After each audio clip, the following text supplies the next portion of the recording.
প্ৰথমতে আপোনালোক সকলোকে শুভেচ্ছা জ্ঞাপন কৰিলোঁ আজিৰ দিনত। আজি ষষ্ঠতম প্ৰতিষ্ঠা দিৱসৰ দিনাই আৰু এটা নতুনকৈ মোৰ মনত জাগি উঠিছে যে অহা দিনবোৰত আপুনি যিটো কৈছে অহা দিনবোৰত মোৰ বহুত সপোন আছে। এই অঞ্চলৰ যিটো সপোন আগত লৈ উদ্দেশ্য লৈ এই বিদ্যালয়খন প্ৰতিষ্ঠিত কৰিছিলোঁ, সেই উদ্দেশ্যটো হৈছিলে শিশুৰ গুণগত শিক্ষা আৰু সৰ্বাংগীন বিকাশৰ প্ৰতিশ্ৰুতিৰে আমি এই বিদ্যালয়খন প্ৰতিষ্ঠিত কৰিছিলোঁ।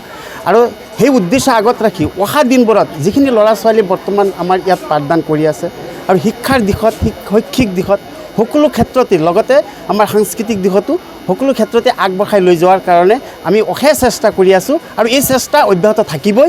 আমাৰ যিসকল শিক্ষক শিক্ষয়িত্ৰীসকল বাহিৰৰ পৰা আহি ইয়াত পাঠদান দি আছে, তেওঁলোক বহুত অভিজ্ঞ শিক্ষক শিক্ষয়িত্ৰী আৰু তেওঁলোক খুব আন্তৰিকতাৰে পাঠদান দিয়ে।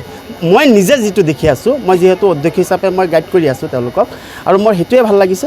আৰু সেইকাৰণে মই ভাবোঁ যে এইটো 100% মোৰ কনফিডেঞ্চ এটা লাগে যে এই অঞ্চলত যেন এটা ভাল শিক্ষা যে দি লৈ এই অঞ্চলৰ গুণী জ্ঞানী ব্যক্তিসকলৰ লগত আলোচনাৰ বৃত্তিৰ সহায়তে মই যে আগবঢ়াই লৈ যাব পাৰিম, তাৰ মোৰ এটা বিশ্বাস আছে মানে।